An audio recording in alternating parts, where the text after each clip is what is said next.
გამარჯობა, მე ვარ თაკო ბასილია, ეს Wellness პოდკასტია, ჯანსაღყვებაზე, მენტალურ და ფიზიკურ ჯანმრთელობაზე. დღეს ჩემი სტუმარია, სერტიფიცირებული ნუტრიციის კოუჩი, თათული ოქრიაშვილი. ვისაუბრებთ ჯანსაღყვებაზე, ჯანსაღი ცხოვრების წესზე და ზოგადად გავშლით ამ მიმართულებით სხვადასხვა თემებს. როგორ ახარ თათული? კარგად თაკო, მადლობა მოწვევისთვის. მიხარია რომ ხარ ჩემი სტუმარი, თან გავარკვია რომ შენი პირველი პოდკასტია და კიდევ უფრო გახარებული ვარ, ესე იგი რომ პიონერი ხარ, მოკლედ ჩემს პოდკასტში. მოგვიყევი, ზოგადად როგორ მოხვდი ამ სფეროში და სად მიიღე განათლება? მე ვარ Precision Nutrition-ის სერტიფიცირებული ნუტრიციის კოუჩი. ეს არის კანადური ორგანიზაცია, რომელიც მსოფლიოს გარშემო ტრეინინგებს 150,000-ზე მეტი კოუჩი იყავთ ამ ეტაპზე, რაც მაძლევს იმის საშუალებას, რომ საერთაშორისო დონეზე შემეძლოს ადამიანების დაკოუჩება ამ მიმართულებით. თუმცა ჩემი ბექგრაუნდი არ არის მხოლოდ ეს, ბევრნაირი ცხოვრება მაქვს გამოვლილი, დავიწყე ადრე იმით, რომ მარკეტერი ვიყავი, კავკასიის ბიზნეს სკოლა მაქვს დამთავრებული. შემდეგ ძალიან დიდი ხანი full time job-ი მქონდა, ვმუშაობდი სხვადასხვა კომპანიაში ჩემი პროფესიით. შემდეგ გავიმარჯვე Fulbright-ის scholarship-ის, Fulbright-ის სტიპენდია მოვიგე და წავედი ამერიკაში. 2 წლით სასწავლებლად. MBA მიმართულებით. დავბრუნდი MBA-ის დიპლომით და შევიცვალე, სამაგისტრო ბიზნესის ადმინისტრირების მიმართულებით, რომელიც კონკრეტულად ფოკუსირებული იყო მეწარმეობაზე, entrepreneurship-ზე. ანუ ამ კუთხით იყო ძლიერი ჩემი უნივერსიტეტი. და იქ გავეცანი სტარტაპ ეკოსისტემას ძალიან აქტიურად, ასევე angel investments ბოდიში ინგლისური სიტყვებისთვის სხვანაირად ვერ ვიტყვით.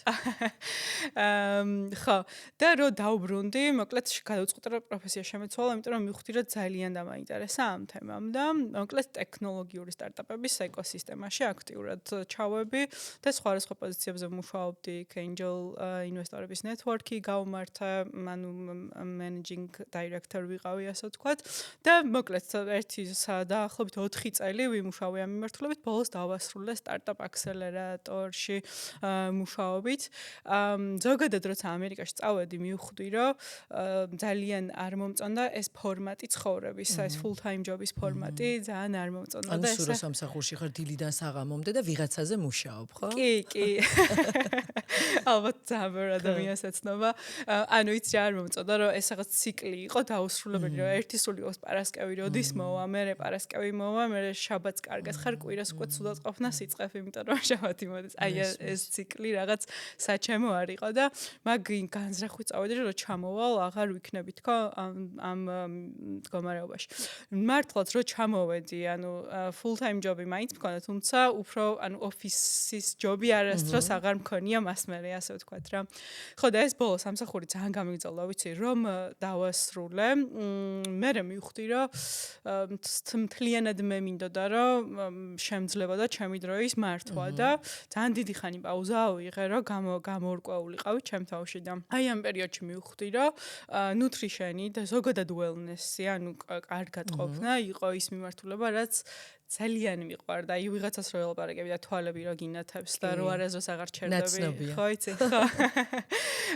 აი ეგრე ვიყავი ზუსტად და თან ჩემეგორსაც რო ელაპარაკებდი, კი მიდი გააკეთე და ნუ ესე მივაგენი მოკლედ Precision Nutrition-ს და გავიარე online სერტიფიცირება Precision Nutrition-თან. და დაიწყო შენი ახალი ცხოვრება და ახალი მოგზაურობა. კი, სრულიად ახალი ცხოვრება, თავდაყირა და ყენებული ცხოვრება, მე ვიტყოდი. და ეხლა ანუ მუშაობ ამ მიმართულებით, ხო? კი, ახლა ვარ nutrition coach-ი სტარტაპ ეკოსისტემაში დავრჩი, ოღონდ მენტორი ვარ და პროექტებს ვიღებ ესე ცალკეულს, ან სტარტაპების მენტორი ვარ. გავითვალისწინებთ თუ რომეო. და ასევე ვარ მეტის დამფუძნებელი, რაზეც მე მგონი მე ვისაუბროთ, მეტი არის ჯანსაღი პროტეინ ბარები, რომელსაც საქართველოში ვაწარმოებ. აუცილებლად ვისაუბრებთ, იმიტომ რომ დიდი ხანია ვეძებ ჯანსაღ პროტეინ ბარებს და აღმოგაჩინე და მინდა თან აღვნიშნო, რომ ეს არ არის რაღაც და სპონსორებული გადაცემა და უბრალოდ ჩემი ინიციატივით ხარ მოწვეული, ამასაც აქვს მნიშვნელობა. კი. როცა მე გადავლოთ ამ პროტეინ ბარებზე. მოდი ახლა იცი როგორ გავშალოთ თემა. ჩემთვის აი ყველაზე ძალიან რაც მაწუხებს ჩვენს საზოგადოებაში და ჩვენს გარშემო არის ის, რომ თითქოს well-being-ი, ანუ კარგად ყოფნა ადამიანის იწყება კილოგრამების თვლით, ანუ სასწორიდან და ასევე კალორიების თვლით, რაც ირგვლივ არ ვიცი, მავნებლური თუ რა დავარქვა არის ირგვლივ, მოკლედ ბევრი ინფლუენსერი, ასე ვთქვათ, ლაპარაკობს სულ კალორიების თვლაზე, რომ ეს ამდენი კალორია, ეს ამდენი არ უნდა მიიღო, რომ ვთქვათ, კოკა-კოლა 0, ვთქვათ, დიეტური, უკეთესია ვიდრე ჩვეულებრივი და აი ძალიან, ესე იგი, მაბრაზებს ეს საკითხი და პრინციპში ეკრანს მიღმა იმდენჯერ ბრაზდებოდი, რომ მივხვდი, რომ გაბრაზება სჯობია, რომ რაღაც გააკეთო, რომ აამაღლო, ვთქვათ, ცნობიერება ამ მიმართულებით, ვიდრე უბრალოდ გაბრაზება იყოს ხვაზე. და აქედან გამომდინარე მინდა ვისაუბროთ რა არის ზოგადად ჯანსაღი კვება, რომ ის არ იწყება მხოლოდ თეფშიდან და ზოგადად რა არის ჯანსაღი ცხოვრების წესი. აი მოდი აი ამაზე ვისაუბროთ. ზოგადად როდესაც ჩემთან მოდიან coaching-ზე, არასდროს არ განვიხილავ მათ კვებას მხოლოდ კვების განხილვით, იმიტომ რომ ადამიანი არის კომპლექსური ორგანიზმი, თავისი კომპლექსური გარემოთი და ძალიან დიდი მნიშვნელობა აქვს თეფშის მიღმა, რას აკეთებს, როგორც შენ აღნიშნე. შესაბამისად, ეს ჰოლისტურად რომ შევხედოთ, ყოველთვის განვიხილავთ ხოლმე არა მარტო იმას, რაც ჭამს, არამედ იმასაც, რამდენს მოძრაობს, ვარჯიშობს თუ არ ვარჯიშობს სიტყვაზე, როგორც ძინავს, მაგალითად, ხო, რამდენად სტრესულ გარემოშია. ამასაც ძალიან დიდი მნიშვნელობა აქვს, რამდენად ურთიერთობები ხელს უწყობს იმაში, რომ სიტყვაზე ჯანსაღი ცხოვრების წესის შენარჩუნება შეძლოს, ხო? ანუ ამ ყველა ასპექტს ერთად განვიხილავთ და შემდეგ ვიწყებთ იმით, რაც ყველაზე მნიშვნელოვანია იმ მომენტისთვის, ხო? იმ მაგალითი რომ მოვიყვანო, თუ მაგალითად ძილი არის დაულაგებელი, რაც არ უნდა ცვლილებები შეიტანოს თავის კვების მიმართულებით, შედეგს ძალიან ნელა მიაღწევს, გაცილებით ნელა მიაღწევს, ვიდრე თუ მაგალითად დავდგებით და ვიმუშავებთ ჯერ ძილის ხარისხის და რაოდენობის გაუმჯობესებაზე და შემდეგ მივხედავთ სხვა რაღაცაებს. აი რა რჩევები არის, ეს ვთქვათ, ძილის მიმართულებით ძირითადი? რა უნდა გაითვალისწინოს ადამიანმა? კი. ზოგადად ხარისხიანი ძილი დილით იწყება. ანუ ერთი და იგივე დროს გაღვიძება, ერთი და იგივე დროს დაძინება. დილით რო გაიღვიძებ სიტყვაზე ადამიანი, კარგია თუ მზესთან გექნება ინტერაქცია, რაც შეიძლება მალე გაღვიძებიდან 30 წუთის განმავლობაში ეს არეგულირებს ძილღვიძილის ჰორმონებს და ამიტომ ჩემ პრაქტიკაში მე რაც მაქვს, მაგალითად დილით რომ ვიღვიძებ რაღაც მარტივი რუტინის შემდეგ ვცდილობ ხოლმე რომ თუ გარეთ ვერ გავდივარ გასასეირნებლად, მაგალითად გავიხედო ფანჯრიდან და ანუ მზესთან მქონდეს რაღაც ინტერაქცია, ხო, უფრო კონკრეტულად თვალის რეტინაში უნდა შევიდეს მზის სხივი. ოღონდ არ არის საუბარი ძალიან მწვავ მზაზე, ხო, ანუ ამან პირიქით შეიძლება დააზიანოს თვალი. ეს შემდეგ, ანუ ამის შემდეგ ასევე მნიშვნელოვანია ის, რომ გაღვიძებისთანავე არ დაუვლიოთ ყავა სიტყვაზე, ხო, კოფეინი არ მივიღოთ, იმიტომ რომ როდესაც იღვიძებ, კორტიზოლი ბუნებრივად ისედაც უკვე მაღალია და სტრესის ჰორმონი. კი, სტრესის ჰორმონი ისედაც მაღალია ბუნებრივად და თუ ყავას დაუმატებთ, კიდევ უფრო მეტად აიმაღლებს, ხო, და ეს არ გვაწყობს, იმიტომ რომ შემდეგ იწყება, ანუ ქრეშები, ასე ვთქვათ, ხო, ანუ ჯერ არის ძალიან მაღალი და შემდეგ რაღაც უცებ ქვევით ეცემა და ესე ამოკლედ თამაშობს ისე, როგორც ბუნებრივად არ უნდა თამაშობდეს. ეს რეალურად ანუ მადაზეც აისახება, ხო, ამ შიმშილზე. შეიძლება უცბად მოგშივდეს, მერე უცბად მოგინდეს ტკბილიან, ამაზეც აისახება. და შინ შემთხვევაში ამბობენ, რომ აი გამიგია, რომ ყავაო მადას კლავსო, თქვათ. აი ესეთი რაღაც მითები, ხო, ამბობენ თან ისეთი ცნობილი ინფლუენსერები. ამიტომ მინდა რომ ეს მითები ახლა დავამსხვრიოთ. კი, დავამსხვრიოთ მითები. მადასთან დაკავშირებით ესე ანუ მართლა ვიტყვი არც ერთი კვლევა არ მინახავს რომ დამთრგუნველი იყოს ყავა მადის. თუმცა ზოგადად ყავის წინააღმდეგი არ ვარ პირიქით ბევრი კვლევაა რომ ხარისხიანი ყავა პირიქით კოგნიტურ ფუნქციას აუმჯობესებს ნამდვილად.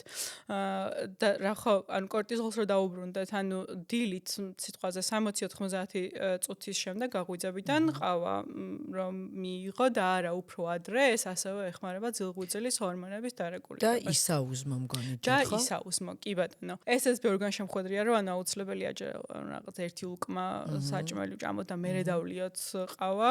კი რა თქმა უნდა თუ ეს შენ ან გიღიზიანებს კუჭს ჯერ ყავის დალევა კი ბატონო თუმცა უფრო მეტი მნიშვნელობა აქვს იმას გაღვიძებიდან რამდენ ხანში დალევ ყავას ანუ ეს უფრო მეტად მოქმედებს კორტიზოლის დონეზე და არა მაინც და მაინც ის რომ ჯერ ერთი უკმა შეჭამი და შემდეგ ანუ ეს არ არის აუცილებელი. აუცილებელი არის თუ არ გიღიზიანებს შენ ყველაფერი საბოლოო ჯამში მაინც ინდივიდუალურია ხო ბევრი ადამიანი შემოხვედრა ვისაც უთქვამს რომ ანუ აი თუნდაც შევჭამო საჭმელი და მე დავლიო ყავა მაინც მიღიზიანდება კუჭიო. ალბათ ნაღლის ბუშზეა თან კიდე მგონი აქცენტი ნაღლის ბუშტი ვისაც აწუხებს კიდე ყავის დალევა კი ნამდვილად კი ეგეც მსმენია. ძილს რო ჩავამთავრო ხო დღის განმავლობაში ასევე მნიშვნელოვანია მოძრაობა და შემდეგ უკვე დღის ბოლოსკენ ნელ-ნელა ტვინს უნდა მიეწოდოს ის სიგნალი რომ всё ანუ უკვე დღე მთავრდება და უნდა დამშვიდდე ახლა შენ და უნდა დაიძინო. შესაბამისად მე როცა ბნელდება ხოლმე მე ვურჩევ ნუ იმის რჩევა დღეს რომ ეკრანს მოერიდე აი ძალიან ჰაერზე ნათქვა მირჩევა იმიტომ რომ ვიცი რომ ვერ შეასრულებენ 95% შემთხვევაში ეგეც კი ძალიან რთულია ამიტომ ვურჩევ ხოლმე რომ მაგალითად როცა ბნელდება უკვე ანუ მთავარი მიზანი ამ დროს ის არის რომ blue light ანუ ლურჯი სინათლე აღარ შევიდეს თვალში ხო ამიტომ ეს ლურჯი სინათლის დამბლოკველი სათვალის გამოყენებას ვურჩევ ხოლმე უკვე როცა დაბნელდება ეკრანთან და ასევე ძალიან მნიშვნელოვანია რომ მაგალითად ძილის წინ არ გქონდეს ძალიან ჰიპერაქტიული კონტაქტი ეკრანთან ეს რას ნიშნავს რომ მაგალითად აი TikTok-ის სკროლვა სიტყვაზე ძალიან აქტიურია გონებისთვის ანუ ხდება გადატვირთვა მაგრამ თუ სიტყვაზე ხდება ცოტა ნაკლებად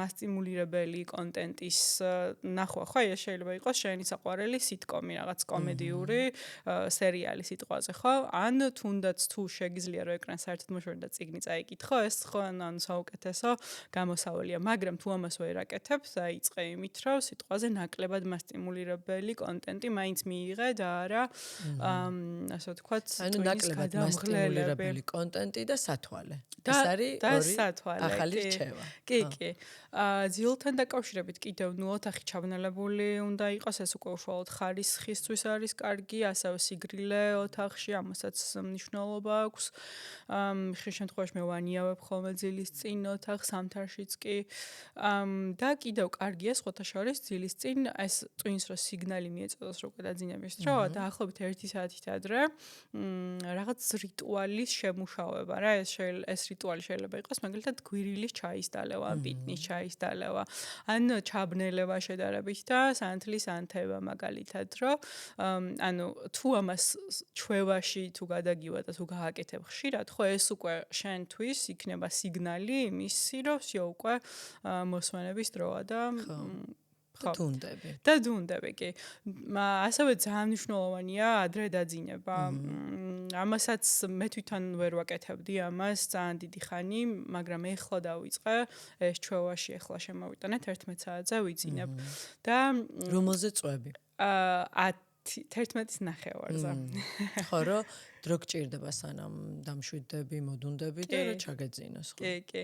თან ის იმასაც ვაკეთებ ახლა ხან შევიმუშავე რომ სხვა ოთახში ვტოვებ ტელეფონს რა ან სხვათა შორის ამასაც დიდი ზეგავლენა ქონია რომ რაღაც როცა იცი რომ შენგან დისტანცირებულია ანუ ეს აღარ გაქვს მოლოდინი იმის რომ შეტყობინებას მიიღებ და უფრო მეტად ისვენებს ტვინი ასევე ასეთ შემთხვევაში. ძალიან დიდი მნიშვნელობა აქვს ამას იმ კუთხით რომ ანუ ორგანიზმი უმეტესობა ადამიანის ცირკადული რიტმი ისე არის მოწყობილი, რომ ღამის 10-დან 2 საათამდე აკეთებს აღდგენით სამუშაოებს, ხო? ანუ აღდგენა რა სჭირდება ღვიძლს და თირკმელს მაგალითად, ხო?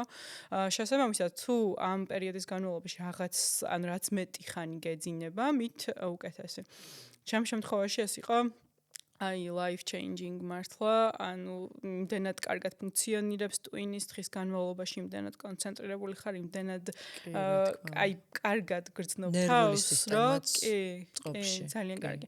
მართალია ჩემი ერთ-ერთი მეგობარი მაბულინგებს, რომ შენ ძალიან მოსაწყენი ხდებიო, მე მგონიო, მაგრამ თუ ეგ არის, ასე ვთქვათ, მსხვერპლი, რაც უნდა გავიღო.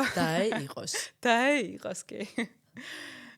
ხო, ნუ ეს ეხდება ზოგადად იგივე ჩვევები თუ არ გაქვთ, იგივე ინტერესები მეგობრებს, მე ხო სხვისთვის ხდები ცოტა მოსაწყენი, მაგრამ თავარია საკუთარ თავს არ უღალატო. ხო, რა თქმა უნდა. ნუ ესეც ახლა მანდაც ეს რო ვიძახით ხოლმე, რომ 80-20%-ის პრინციპით ვიყოთო, ანუ ერთნიშნულოვნად მეგობრებს დავადების დღეზე 11-ზე არ დავიძინებ. ხო, რომ საერთოდ არსადარაზოს არ წახვალ და რობოტი ხარ და სულ დაიძინებთ 11-ზე. იმიტომ რომ ესეც სტრესია. თავისთავად როცა გამოაკვდები ჩვეულებრივ სოციალური ცხოველები ვართ, ამიტომ ძალიან მნიშვნელოვანია მანდაც ბალანსის დაცვა. აუცილებლად. მოდი შენ რაღაც ახსენე 80-20-ზე, მე ვაპირებდი კითხვას, მაგრამ მოდი განვიხილოთ რა არის 80-20-ზე ცხოვრება. 80-20-ზე ცხოვრება ნიშნავს იმას, რომ 80% ცხოვრობ ჯანსაღად და 20% ურევ ისეთ რაღაცებს, რაც შედარებით არაჯანსაღია, მაგრამ რაც გიყვარს, ხო? ანუ ერთი ძალიან დიდი შეცდომა, რასაც უშვებენ, არის ის რომ ამბობენ რომ ორშაბათიდან ვიწყებ ჯანსაღ ცხოვრებას და ანუ ყველაფერს თავდაყირა აყენებენ და მაგალითად ჭამენ მხოლოდ არ ვიცი ბალახს ჭყალებში. ანუ ხო, ბალახს ჭამენ და მერე ის რაღაც 2 დღე ჭამენ ყველაფერს. ხო, აი ზუსტად, ხო, რატო? იმიტომ რომ ეს მიდგომა არ არის მდგრადი, რომ აი ხო მე 100%-ით ძალიან კარგად მოვიქცევი რა, ანუ 100%-ით კარგად შევჭამ, ყოველ დღე ვივარჯიშებ, 10-ზე დავიძინებ ეს ხო? ანუ როცა ამ განწყობით ხარ და როდესაც ნებისყოფას ეყრდნობი, რომ აი ხა მე ჩემ თავს დავუმტკიცებ, რომ ნებისყოფა მაქვს და მე ამას შევძლებ, მე ვფეილდებით, იმიტომ რომ პირველ რიგში ნებისყოფა ძალიან გამოლევადი რესურსია და მალე ილევა, ნუ განსაკუთრებით დღევანდელობაში. ერთ დღეს სიტყვაზე რომ ძალიან მოითმენ სადღაც სუფრაზე ხარ და ნებისყოფით მიუდგები და იტყვი რომ მე დღეს არ ვჭამ ამას და არაფერს არ გაეკარები, მეორე დღეს ბევრად უგემურს და სისულელეს მიირთმევ, იმიტომ რომ ის ნებისყოფა აღარ ყოფნის, თურმე ესე ყოფილა მოწყობილი ტვინი. ნამდვილად, ამიტომ დღეს უკვე ანუ მეცნიერები აღარ ურჩევენ, ანუ აღარ არის ეს ნარატივი აღარ არსებობს, რომ აი შენ ნებისყოფა გამოიმუშავა ახლა და მოდი რაღაც სრულად კარგად ჭამე. ამას ჯობია რომ იმაზე ვიფიქროთ, რომ ჩვენს გარშემო სისტემები ავაგოთ ისე, რომ ჩვენ ახალ ჩვევებს მოერგოს, ხო? ანუ ცოტა კი თემას გადავუხვიე, მაგრამ უცებ ვიტყვი, რომ ეს რა შეიძლება იყოს, რომ მაგალითად თუ სიტყვაზე ამბობ რომ რაღაც გაიღვიძე და ვერ მიდიხარ ვარჯიშზე, იმიტომ რომ რაღაც დრო არ გაქვს, ხო? სისტემის მოწყობა ამ შემთხვევაში იმას ნიშნავს, რომ წინა ღამით გაიმზადო სავარჯიშო ჩანთა მაგალითად, ხო, რომ მე ეს რაღაც ბარიერი დაბრკოლება, რაც დღეს გაქვს, რომ დრო აღარ გაქვს, მაქსიმალურად ჩაიხსნა. ხო, ანუ რეალურად უნდა დაგეგმო კვირა. ხო, რაღაც შენი ჯანსაღი კვების და ჯანსაღი აქტივობების კვირა. მე ეს გადადის ალბათ უკვე ჩვევაში და როგორც კვება მიცის ჯანსაღმა მიჩვევა, როგორც ცუდმა იცის, უფრო მეტად იცის ჯანსაღმა მიჩვევა ვიტყოდი, ნუ ჩემ შემთხვევაში. და ზოგადად ისაც გამიგია, იმიტომ რომ კეთილი ბაქტერიები, როდესაც გააქვს მიკრობიომში, ანუ კუჭნაწლში, მე ის გთხოვს იმ ჯანსაღს აკვებს და როდესაც ხო ჩემი საყვარელი თემაც არის და როდესაც გააქტიურებული არის ბოროტ ბაქტერიებს მეძახი, რა თქმა უნდა, მე გთხოვს იმ კონკრეტულს, რასაც მიჩვეულია ენის რეცეპტორებიდან დაწყებული, ხო, ანუ ყველაფერი და რა ვიცი, ტვინით დამთავრებული, მოკლედ ეს ხო მთლიანი სისტემა, ამაზეც ვისაუბროთ. ხო და მე ხა რო არ დაგკარგო 80-20-ზე ვიყავით და დავბრუნდეთ მაგაზე. ხო, და შემდეგ ანუ ეს 100%-ით ჯანსაღად იწყებენ და მე ეს მხვდებიან რომ მდგრადი არ არის და უცებ მე ისევ პირვანდელ მდგომარეობას უბრუნდებიან. ამ შემთხვევაში მე ვურჩევ ხოლმე ყოველთვის რომ ანუ ეს 20% და ერთი მეგობარი არის ბოდიში მოსწავლე ვინც მყავდა, ანუ დავიწყეთ ესე რომ სრულად აკეთებდა ყველაფერს, აი 100%-ით ასრულებდა ყველაფერს და მე დავაპაუზე და უთხარი რომ ანუ მეთქი ახლა ამ კვირაში ვმუშაობთ იმაზე რომ 20% რაღაცები გამოურია, იმიტომ რომ ვიცოდი რომ პერფექციონიზმში შეიძლება ადამიანს გადაუვიდეს და ეგეც საშიში ზღვარია, ხო? კი, ნამდვილად და თან ისიც ვიცოდი გამოცდილებიდან გამომდინარე, რომ მდგრადი ვერ იქნებოდა ეს ვერანაირად მით უმეტეს, რომ ცოტა დარღვეული ბექგრაუნდით მოდიოდა ის ალკოჰოლი ის მოკლედ ვიცოდი, რომ არ იყო მდგრადი და ესე გამიზნულად ვიმუშავეთ იმაზე, რომ 20%-ით წასულიყო და ეჭამა, არ ვიცი, კლაბ სენდვიჩი მაგალითად. და შეძლო? და ძირითადად გაუჭირდა. იმიტომ რომ ეს რაღაც ფსიქოტიპია, უკიდურესობების, ხო, რომ ან ძალიან კარგად ვიკვებები, ან ცუდად ვიკვებები და შუაში ეგეც მოკლედ მაგის გამომუშავება ძალიან მნიშვნელოვანია. კი, ნამდვილად. და ხო, ანუ ასე ვთქვათ, ვაბალანსებთ ხოლმე 80% კარგ მდგომარეობამდე, ასე ვთქვათ, რომ მიხვიდე.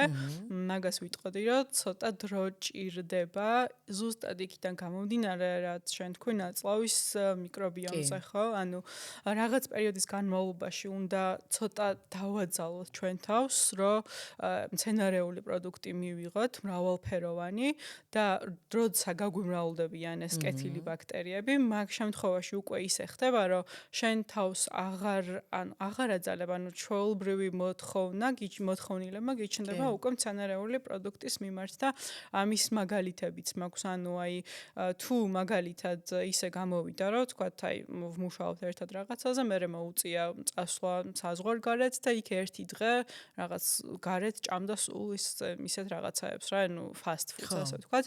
მეორე დღესვე ეგრევე ხვდებიან, რომ всё უკვე ცუდად არიან და აუცილებელია ბოსტნეულის შემოტანა და ეგრევე უბრუნდებიან. ხო, მაგიტო ეძახიან მეორე twins. კი, ზუსტად. და სხვათა შორის აი ისიც გამიგია. შენ ისე გადაეჩვიე ნორმალურ კვებას, საირგულო გამიგია რომ ამბობენ, რომ მაგიტო ვეღარ ჭამ არაჯანსაღად და მე ვხსნი, რომ არაჯანსაღად მთელი ცხოვრება მივირთმევდი 37 წლამდე. და მე რომ შემაწუხა ამ კვებამ, მაგიტო გადავედი ჯანსაღ ცხოვრების წესზე და რა თქმა უნდა, 1000-ში ერთხელ არის შემთხვევები, როდესაც მეც მომდომებია და ვაკეთებ ამას ვარღვევ. თან ქალების შემთხვევაში ეს ჰორმონალურ ცვლილებებთან ერთად, ანუ მენსტრუაციულ ციკლთან დაკავშირებით არის რაღაც პერიოდები, ლუთიელ ფაზა მაგალითად, როცა განსაკუთრებით გვაქვს მოთხოვნილება რაღაცების მიმართ და ოკეია, ანუ ეს არის ჩვეულებრივად შემთხვევაში არის, რომ დაბრუნება უჭირთ მე, აი ამაზეც ვისაუბროთ მე, ნახე, აი ეს უკიდურესობები, რომ ადამიანი, რომელიც იწყებს ჯანსაღ კვებას და მერე ვთქვათ, უნდა რომ დაბრუნდეს, აი ერთი დღე აურია და ეტყობა რაც მენტალური ნაწილია ეს და გამოსამუშავებელია. იმიტომ რომ მერე აი სუურევენ. ანუ ან კარგად უნდა იკვებონ, ან ცუდად, რაც ვთქვი და აი როგორ ხდება, ვთქვათ, აი შენთან მუშაობის შედეგად რამდენ ხანში აბალანსებ ადამიანს ისე რომ შეეძლოს 80-20-ზე კვების მიღწევა. იცი რა, ზოგადად coaching-ის მთავარი პრინციპი ის არის, რომ one step at a time, ანუ ნელ-ნელა მივდივართ წინ.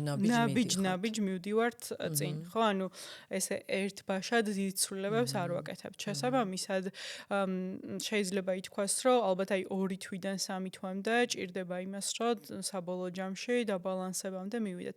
ნუ ზოგადად ისე რეკომენდირებულია 1 წლიანი coaching-ის გაკეთება, აი precision nutrition-ის რეკომენდაცია არის, რომ 1 წლის შემდეგ უკვე ანუ არიან ასე ვთქვათ დარწმუნებული ეს coach-ები, რომ არაფერი რისკი აღარ ემუქრება მათ ჯანსაღ ცხოვრებას, მაგრამ ჩემ შემთხვევაში, ჩემი გამოცდილებით 2-3 თვე გვჭირდება ხოლმე იმისთვის, რომ მივიდეთ აქამდე. ანუ ეს ვერ დაბრუნების მომენტი ხო ჯანსაღყვებასთან დაკავშირებით მე მაინც მგონია რომ სავარაუდოდ იმის ბრალია რომ ჯერ არ არის განახლებული ნაწლავის მიკრობიომი და ანუ არ მომხდარა ესე ვთქვათ ის ცვლილება რომ უფრო მეტი რაოდენობით იყვნენ კეთილი ბაქტერიები რო კარგი ჭმელი მოითხოვონ ასე ვთქვათ. ნაწლავის მიკრობიომს რაც შეეხება დღესდღეობით ასევე ლონჯევიტი ანუ დიდხანს სიცოცხლე არის ჩემი ერთ-ერთი გატაცება და ჩემიც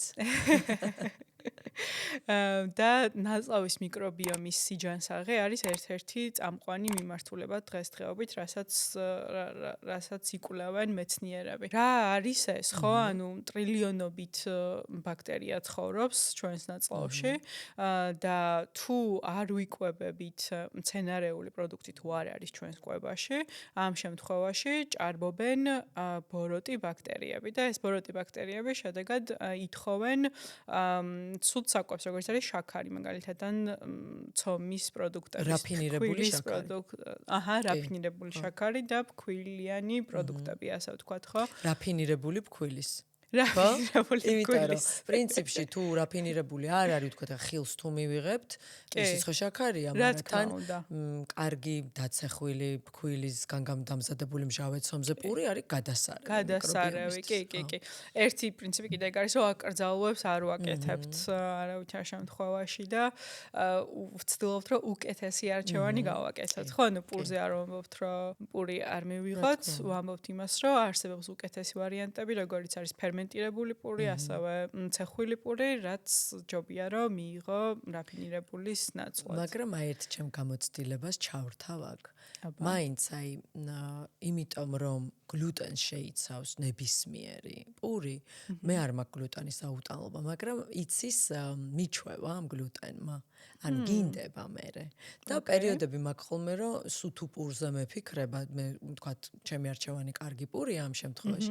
მერე მაქვს ხოლმე პერიოდები, რომ ცოტა ხანი რამდენიმე დღე ამოვიღებ, რომ დავაწყნარო, ესე იგი, ეს გლუტენის მიმართ ესეთი ლტოლვა, იმიტომ რომ მერე შეიძლება უკვე მომინდეს კრუასანები დილიდან და აი ამით ვაბალანსებ და სხვათა შორის ერთი წელი რო ახსენე, ჩემი გამოცდილებაც ეგ იყო, რომ ერთი წელი იყო მე ძალიან ტკბილზე ვიყავი მიჯაჭვული და ტკბილი მქონდა ამოღებული და ეს თეთრი ფქვილის ცომებიც და მაგან მიშველა, რომ კონტროლირებადი გახდა. ისევ მიკრობიომთან მივდივართ. კი, ზუსტად, ანუ მე მგონი მართლა ყველა გზამანთ მიტის. მეც შენსავით ვიყავი, ან ტკბილი იყო ჩემი აი როგორ მიყვარს ვერ აგიხწერ და მე ჩემ თავს დაუსვი ეს ჩელენჯი რომ ცენტრთან ბოსტნეულს არ უჭამდი დიდად რა და დაუსვი ეს ჩელენჯი რომ მოდი კვირის განმავლობაში აბა იქნებ ავიდე მცენარეულ პროდუქტამდე 30 მცენარეულ პროდუქტამდე ეს ოღონდ მოიცავს ხილს ბოსტნეულს პარკოსნებს მარცვლეულს თხილეულს თესლეულს ანუ ყველაფერს მოიცავს და ყოველ ჯამურად 30 სახეობამდე უნდა ავსულიყავი რომ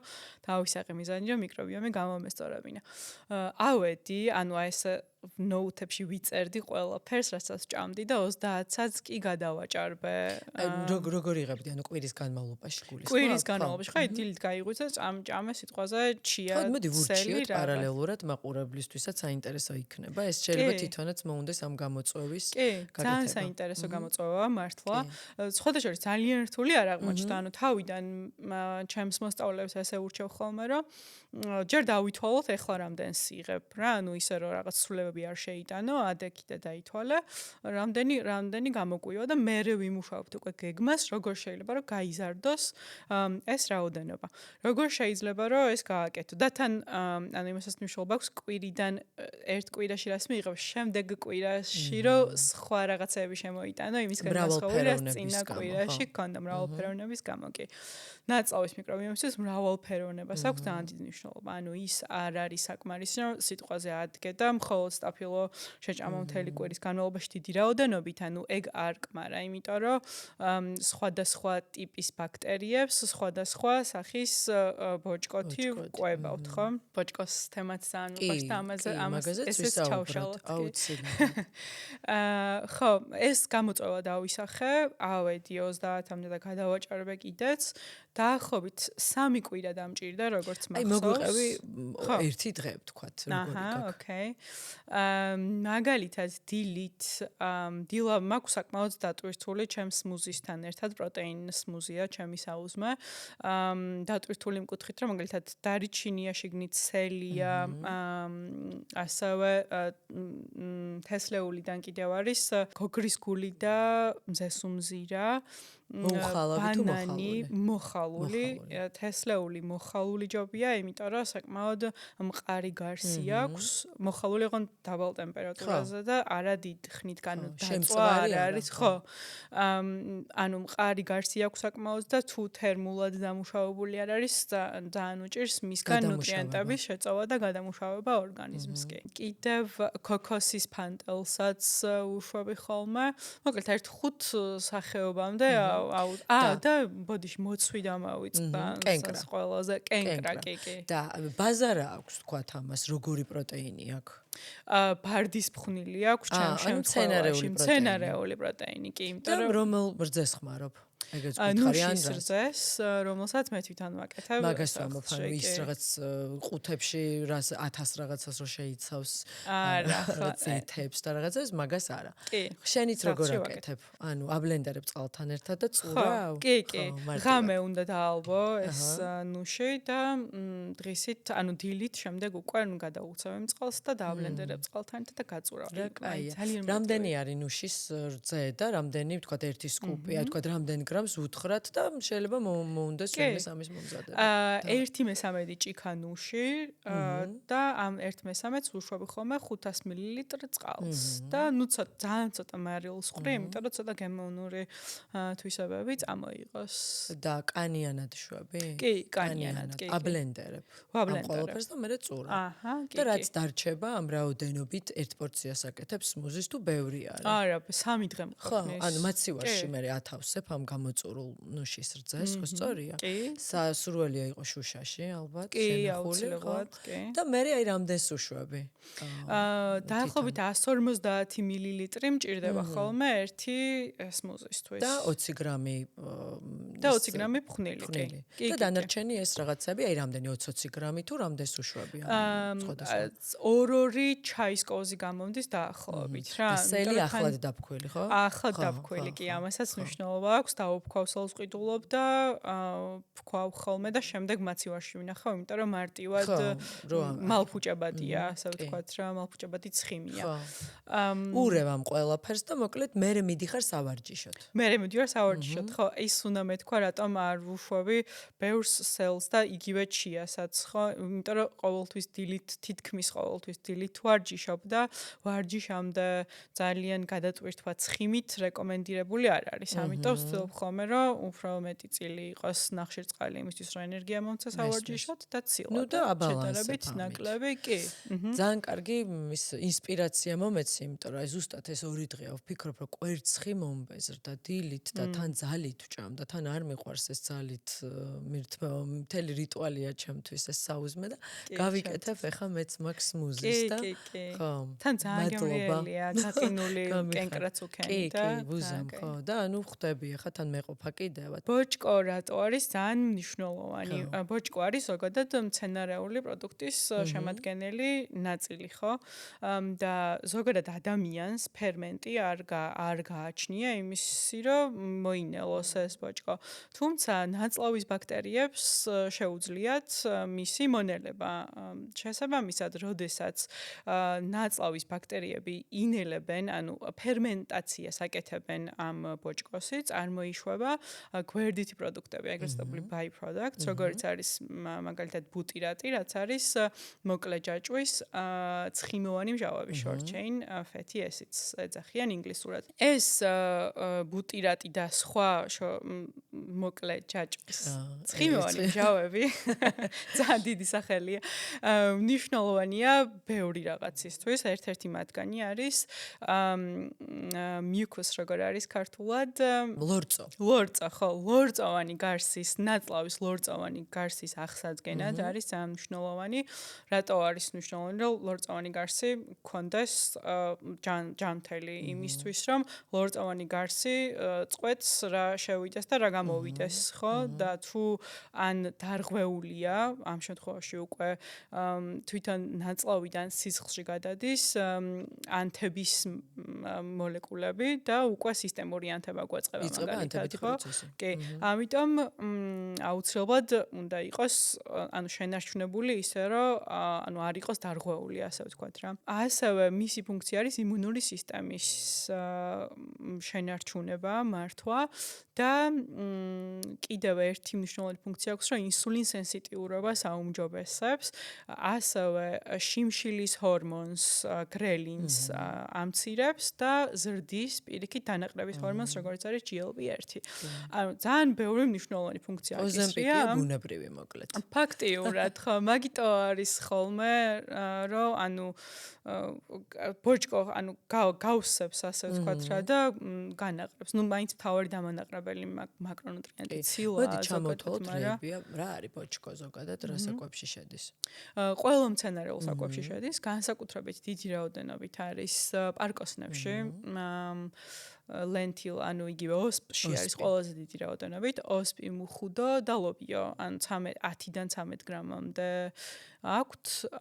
ზოგადად რეკომენდირებული არის 30 გრამი ბოჭკოს მიღება მინიმუმ დღის განმავლობაში, თუმცა დღეს უკვე ამბობენ, რომ 45 გრამამდეც ჯობია რომ ავიდეთო. ანუ არ არის ძალიან რთული, უბრალოდ ყურადღების მიქცევა შეიძლება იმას, რომ მიიღო მცენარეული საკვები. ეხლა ცოტა ხნის წინ ვნახე ერთ-ერთ ესეთ ორგანულ მაღაზიაში ამ ბოჭკოს ფაუდერი, ანუ ფხვნილი. რას ფიქრობ ამაზე, ვთქვათ, შესაძლებელია, რომ ეს დღიურად გამოიყენო, ვთქვათ, სმუზიში ჩაყარო. რატომაც არა? კი, ანუ თუ ყოველთვის პირველი მიზანი უნდა იყოს ის, რომ დანამატის გარეშე, ანუ რეალური საჭმლით მოვახერხოთ ამ რაღაცებს საჭირო ნუტრიენტებით შევსება, ხო და თუ ეს ვერ ხერხდება, ამ შემთხვევაში პირიქით ანუ ვიტყოდი რომ აუცილებელიც კი ხო შეიძლება რომ ყოველდღე რაც პარკოსნები არ მიირთვა სხვა რაღაც გაქვს თქვათ მენიუში დღის განმავლობაში და დილით თქვათ ეს სმუზი გაიკეთო ანუ შენ ბოჭკოს მიიღებ ნამდვილად შესაძლებელია კი პარკოსნების გარდა კიდევ დიდი რაოდენობით არის კენკრაში მაყვალი ჟოლო და მოცვი ამ სამში არის განსაკუთრებით დიდი რაოდენობით ავოკადოსაც დიდი რაოდენობით აქვს ბროკოლისაც მოკლედ ანუ ბევრ რაღაცაშია ჩია და მაშვრიას აქვს ასევე დიდი რაოდენობით ასე რომ თუ ასე ვთქვათ ფოკუსი გექნება ისო მიიღო საჭირო რაოდენობით ბოჭკო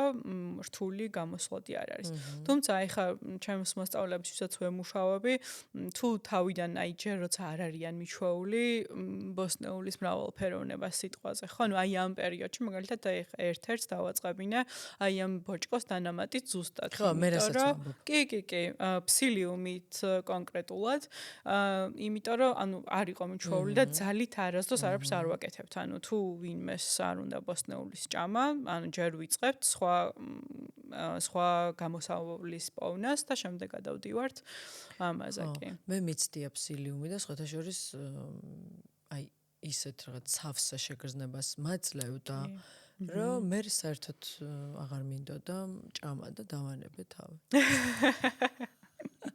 შეიძლება არასწორ დოზას ვიღებ. შეიძლება ბევრი დღე ვიყავი ისე რომ საუზმის მე არაფერი აღარ მინდოდა და ხო აი საღამომდე და ნუ ჩემთვის ახლა ეს თქვა სამჯერ ყვება კომფორტულია მიყვარს თან და თან კარგად გრძნობ თავს და ცოტა უცნაური იყო, მაგრამ ეს ადრე იყო. შეიძლება მაშინ არ მქონდა ამდენი კეთილი ბაქტერიები და მაგის ბრალიც იყო რომ ვერ ინელებდა. შეიძლება მაშინ არ მქონდა ეს მეც განათლება ამ მიმართულებით და უბრალოდ ხო იცო გირჩევენ რომ ძალიან კაია მიიღე და ამიტომ ამაზეც ვისაუბროთ რომ ყველაფერს ჭირდება რაღაც ცოდნა და ტრენდები არსებობს კიდე ხო რომ გირჩევენ ეს კარგია ის ცუდია მე შენ გონია რომ თქვათ რაც პრობიოტიკი კარგია და მიიღებ და ვინ ბერავს ეს პრობიოტიკი სინამდვილეში ხო ამასაც მოდი ვისაუბროთ რატო შეიძლება გაგბეროს პრობიოტიკმა იცი რა არის ზოგადად პრობიოტიკებს ცოტა ცუდი რეპუტაცია აქვს ამ ბოლო დროს ანუ იმიტომ რომ ამბობენ რომ ნაწლავამდე რეალურად არ აღწევსო და ვერ ხდება ნორმალურად გადამუშავება ეს შეიძლება კი ახალი კვლევებია ამიტომ ყოველთვის ჯობია ხოლმე რომ პრობიოტიკები მივიღოთ პრობიოტიკი რა არის ბაქტერია ხო მივიღოთ საკვებით რაშია ეს პრობიოტიკი მაგალითად მწნილში ოღონდ აუცილებლად ბუნებრივად კი ფერმენტირებულ საკვებში მწნილზე ასე იციან ხოლმე რომ ანუ ძმრით ამჟავებს ზოგი რა და ეს ბაქტერიებს კლავს ანუ მარილი უნდა მაგას და ძალიან ცოტა ზოგი შაქარს უმატებს მაგრამ ნუ მე მგონია რომ მარილითაც შესაძლებელია დაამწნილო კი მეც მარილიანი და ალბათ გავითვალისწინოთ რომ მარილიც ხარისხიანი იყოს კი უკეთესი იქნებოდა კი მაგას ბევრი კითხვის ნიხანი აქვს მაგრამ თუ შეგვიძლია რომ ვიპოვოთ ხარისხიანი მარილი ეგრე ჯობია ასევე კიდე რაშია კიმჩი ეს კორეული ფერმენტირებული კომბოსტო კიდევ ბერძნული იოგურტი კეფირი ბერძნული იოგურტი ალბათ გადამუშავებული თუ არ არის იმიტომ რომ ეგეც ხოთაშორის ნახე რაღაც ბევრი კვლევები რომ ხშირ შემთხვევაში ეს ბერძნული იოგურტი პირველადი სახით არ არის თქვა როგორც ჩვენთან მაწონი და არის გადამუშავებული და აი ეგ აღარ ვიცი უკვე ხო მანდ არის თუ არა გადამუშავებულში რა იგულისხმება ნუ ალბათ აი refine აი როგორც თქვა მაგალითად ცხიმს აცლიან სიტყვაზე ხო რაღაც 0%-იანი ვთქვათ მაწონი უკვე აღარ არის პირველადი ხო უკვე გადამუშავებული გამოდის და ნუ ხო ამბობენ რომ ნაკლებად ჯობია ვთქვათ მიიღო ის 0%-იანი ხა თუ რაღაც კონდიცია არ გაქვს ისეთი რომ საერთოდ ცხიმიანს ვერ იღებ იცი რა არის მაგ მიდგომას არ ვიცი რამდენად ვეთანხმები ხო იმიტომ რომ მე ყოველ შემთხვევაში მე რაც მინახავს რაც წამიკითხავს ანუ მთავარი პრობლემა რატომაც შეიძლება რომ არ იყოს კარგი 0%-იანის მიღება არის რომ ისეთი პროცესით აცლიან ცხიმს შეჯანჯღარებული აი გადამუშავების პროცესს გულისხმობ მეც ჩარევას ქარხნული წესით კი ბატონო კი მაგ დროს შორდება ანუ ცილდება მიკრონუტრიენტების განიცლება ასე ვთქვათ რა ნუ ეგ არის მაგის პრობლემა ერთადერთი თორე ის რომ არაჯანსაღი იყოს კი გასაგებია მე მეგონა რომ პრობიოტიკიც არა აქვს. არა. აი მაგალითად ბეჯგუფის ვიტამინი ხო აი სიტყვაზე ხაჭო ცნობილია იმით რომ B2 ვიტამინი აქვს განსაკუთრებით დიდი რაოდენობით. ეს B2 ვიტამინი დიდი რაოდენობით ალბათ შორდება ამ ცხიმთან ერთად რა იმიტომ რომ ისეთი პირობით საკეთებენ რაღაც ძალიან აჯანჯღარებენ როგორც წავიკითხე ზუსტად არ მინახავს არც მე რომ ეს შორდება. თუმცა გააჩნია რა არის საბოლოო ჯამში შენი მიზანი. ანუ თუ არის რომ შენი ცილის რაოდენობა შეივსო დღის განმავლობაში, მე მაგალითად დაუჭერდი მხარს იმას, რომ ანუ ჭამე 0%-იანი ხაჭო, შენი ცილის მარაგი შეივსა და ეს ბეჯგუფის ვიტამინები სხვა რაღაციდან აიღე. მაგრამ აი კიდე ერთი კითხვა მოგქოთ, აი რატო შეიძლება დაგჭირდეს 0%-იანი ხაჭოს ჭამა? იმიტომ რომ ვთქვათ, ისევ იქ მივდივართ, რომ კალორიებს ითვლის ადამიანი. იქ მივდივართ, რომ მე ყოველთვის იქ მივდივარ ხოლმე, რომ მეტი ცილა მივაყებინე. იმიტომ რომ ჩემთან მომდიან, ანუ ყველაზე დიდი პრობლემა არის ეგ სამჯერ ნაკლებ ცილას იღებენ, ვიდრე უნდა იღებდნენ. და მე გშივდება. თუ ცილას ვერ იღებ იმ შენ რაოდენობას. მოდი ვუთხრათ მაყურებელს როგორ უნდა გამოითვალონ თავისი ეს სხეულის ანუ ცილა რამდენი მიიღონ ხო? რამდენი უნდა მიიღონ. ესეც ერთ-ერთი საკითხია, რაც ძალიან დავის ქვეშ არის მოყოლილი. ზოგი ამბობს რომ ეხა უკვე რაღაცაზე დაობენ და ცოტა დავიბენი. მეც და ალბათ მაყურებელიც დაიბნა და უკვე ნუტრიციოლოგებიც აღარ შეუძლია რა ვიცი, იმიტომ რომ ხან ერთს ამბობენ, ხან მეორეს. კი, ამიტომ მე შერჩეული მყავს რამოდენიმე მეცნიერი, რომელსაც მიუყვები და ვენდობი, თორე მართლა ურთიერთგამომრიცხავი აზრები გესმის ყოველდღიურად. ზოგი ამბობს, რომ უნდა მიიღო 1 კილოგრამზე 1 გრამი ცილა, რომელსაც მე არ მევხრობი, მე მეორე ბანაკში ვარ, რომლებიც ამბობენ, რომ უნდა მიიღო 1 კილოგრამზე 2 გრამი ცილა. თან თუ ვარჯიშობ განსაკუთრებით. მით უმეტეს თუ ვარჯიშობ და ასევე მით უმეტეს თუ წონის კლება გინდა. ამ შემთხვევაშიც ძალიან მნიშვნელოვანია. ან უფრო მეტის თუ წონის კლებასაც ვცდილობთ, ამ შემთხვევაში 2.2 გრამია რეკომენდირებული 2 გრამის ნაცვლად. კარგი, მოდი ავიღოთ ესე მაყურებლისთვის ძალიან საინტერესოა ხოლმე ესე კონკრეტულ რაც პრაქტიკულ ამბებში რომ გადმომა. თქვათ ვარ 57 კილო, ვარჯიშობ კვირაში 3-ჯერ, 2-ჯერ ვაკეთებ კარდიოს, ტენისის სახით და ფეხითაც დავდივარ პირობითად. ეს იდეალურად რო ვიქცევი. რამდენი ცილა უნდა მივიღო და რა არის, ვთქვა, დილით 2 კვერცხი. მერეთან ისიც ვთქვათ, რომ მარტო ცილა არ არის, ხო, აუცილებლად უნდა მივიღოთ იქ ბოსტნეული. ხო, აი მოვყვეთ, აი ჩემი მოკლედ მე გამიკეთე ის ასე ვთქვათ, ერთი დღის რუტინა, რომ მივიღოთ შევივსო ცილა.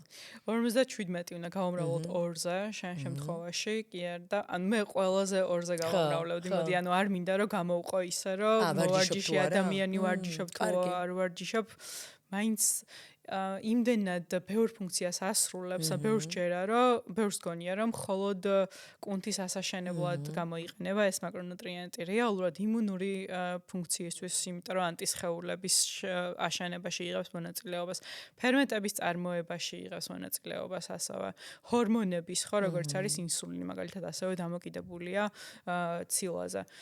კიდევ სტრუქტურული მხარდაჭერა, ხო, ანუ ჭხილი რო გეზრდებათ, მაგრამ გეზრდება ცილის დამსახურება. ამიტომ მე მაინც ურჩევ ხოლმე, რომ 2 გრამ ცილაზე მივიდეთ. თან მით უმეტეს ორგანიზმს ძალიან უჭირს ცილის ცხიმად შენახვა. აი, ყველაზე ბოლოს მიდის მანდამდე, რომ აი რამდენი უნდა ჭამოთ ცილა, რომ ორგანიზმა თქვას, რომ აი ამას ვერაფერს ვერ უხერხებ და მოდი ახლა ცხიმად შევინახავ, ხო? და თან რო კარგად აითვისოს, ესეც გითხარი, რასთან ერთად უნდა მივერთვათ. იცი, ცილის შემთხვევაში მაგას მნიშვნელობა არ აქვს. ცილის შემთხვევაში, მცენარეულ ცილას გამოვყოფთი მაგ კუთხით. კაი, მოდი. თავიდან დავიწყოთ. 57 კილო ხარ. 57 კილო ხარ, ანუ დაახლოებით 115 გრამი ცილა იქნება შენთვის ოპტიმალური. ყოველ შემთხვევაში მიზანი საბოლოო ეს უნდა იყოს, მაგრამ თუ ცოტა ნაკლები გამოგივა, ეგეც ან რაღაც კატასტროფა არ არის რა. არსებობს 2 სახის ცილა, მცენარეული და ცხოველური.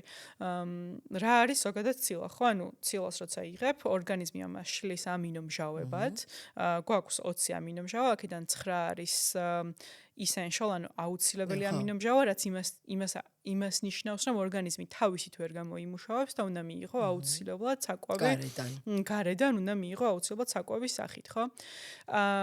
მცენარეული პროდუქტები ზოგადად ძალიან რთულია, ანუ ბუნებაში იპოვო ისეთი მცენარეული პროდუქტი, რომელიც სრულ სპექტრს მოიცავს ამ ამინომჟავების. არსებობს წიწიბურა ეგეთი და ასევე ქინოა, თუმცა იმდენად პატარა რაოდენობით შეიცავს ცილას ორივე, ხო, 100 გრამზე 4 გრამ ცილა შეიცავს მხოლოდ ქინოაზე 9 ამინომჟავა აქვს, როგორც კი, ქინოასა წიწიბურასაც. უბრალოდ ძალიან დაბალი აქვს, აი შედარებისთვის, მაგალითად ქათმის მკერდ სიტყვაზე, რომელიც არის ასე ვთქვათ ლინ ხორცი, მჭლე, მადლობა, მჭლე ხორცი 100 გრამში 31 გრამი ცილა აქვს, ხო, აი ძალიან დიდი სხვაობაა და თან ყველა აუცილებელ ამინომჟავას შეიცავს როგორც ქინოა, თუმცა ქინოში გაცილებით დაბალი რაოდენობა გვხვდება, ხო? ხო, აი სიტყვაზე დავიწყოთ დილა. დავიწყოთ დილა მაგალითად იმით, რომ თქვათ მომბეზრდა კვერცხი. და არ ვჭამ 2 კვერცხს დილით, რა შეიძლება გავაკეთო? ჯერ გეტყოდ იმას, რომ 2 კვერცხი საკმარისი არ არის. ვიცი, მეც ვერ ვჭამ ფიზიკურად. აი მეტ კვერცხს ფიზიკურად. აი ერთი ვიფიქრე, რომ შეიძლება გული მოვაშორო და თქვათ 3 ცილით გავიკეთო. კი, აი ეგრე მაგას ურჩევ ხოლმე, რომ მაგრამ ხა მომბეზრდა. ხო, მაშინ სმუზით შეგიძლია ჩაანაცვლო. კი. აი ეს დანამატზე მინდა ვთქვა, რომ როდესაც ვერ ხერხდება ბუნებრივი ხერხებით ცილის შევსება, დანამატს ვემხრობი იმ ადამიანებშიც, ვინც არ არის აქტიურად მოვარჯიშე. ასე რომ ესეც გასათვალისწინებელია. შეგიძლია ასევე ამ შენ კვერცხს დაუმატო ხაჭო, ანუ ათქვიფო ერთად და ესეც ამითიც გაზრდი ცილის შემცველობას და შეწვა ესე. ხო, ნუ დაბალ ცეცხლზე, რომ არ მოხრუკო, ესეც ვთქვათ, რომ შევწებათ, ანუ შეწვა სხვა რაღაცას ვეძახით ჩვენ, ანუ დიდად ფერი არ უნდა შეიცვალოს, ეხლა რაღაც ყავისფრის. ხო, არ უნდა დავწვათ. და ცხიმი აუცილებელია, რომ გამოვიყენოთ, ვთქვათ, არა რაფინირებული ცხიმი, ხო? კი, მაგ ცხიმებს ზოგადად არ ვაღიარებ, ეს ძალიან რო გვიყვარს მზესუმზირის და სიმინდის ზეთზე რო ვართ ფაქტიურად. რაფინირებული. რაფინირებული. მზესუმზირის თქვა კახურზეც სალაც თუ მოასხამდა ცივად არის გადასარევია. დაწურული, კი ბატონო, კი, ნამდვილად არ არის პრობლემა. კიდევ შეგიძლია ესეთი რაღაც გააკეთო, რომ იოგურტი და კვერცხის არბოდიში შურის სკრემბლი სამბოლოო დროს ვისწავლე, ძალიან მომწონს ბერძნული იოგურტი. მე ერთად და აური ერთმანეთში დაჭრილტილი ბანანი, შვრია, კვერცხი, ცოტა კაკაო ასევე.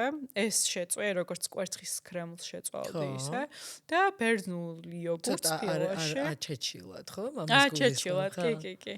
და მე ზევიდან დაადე, ასე ვთქვათ, და ცოტა ბანანიც და ესე შეგიძლია ჭამო. ამით მიიღებ ალბათ დაახლოებით 30 გრამ ცილას. დილას მიზანი გვინდა იყოს 30 გრამი ცილა. თუ არ მივდივართ ვარჯიშზე, ხო, ანუ ამ შემთხვევაში უკვე გადაჭარბებული დიდი რაოდენობით ცილა უკვე ხელს შეგვიშლის ვარჯიში, ხო, ანუ მე დაჭერილი მაქვს 15 გრამი ცილა, ესეც მაშინ ორი კვერცხი ნორმალურია. მაგ შემთხვევაში ორი კვერცხი ვჭამ ხოლმე ვარჯიშის წინ მივდივარ და მივირთმევ ორ კვერცხს. კი, ცოტა ნახშირ წყალსაც თუ დაუმატებ რა ენერგია გქონდეს. რა თქმა უნდა, ანუ კვერცხთან ერთად ვიღებ ხოლმე რაღაც მწვანეს, ავოკადოს ცოტას და ვთქვათ ეს მჟავე ცომზე პური და აი ამას მივირთმევ. მე მგონი ნახშირწყლებით უკვე მდიდარი გამოდის. კი, თუ ყურსაც აყოლებ, კი, ყურს ვაყოლებ. ნამდვილად. შუა დღეს?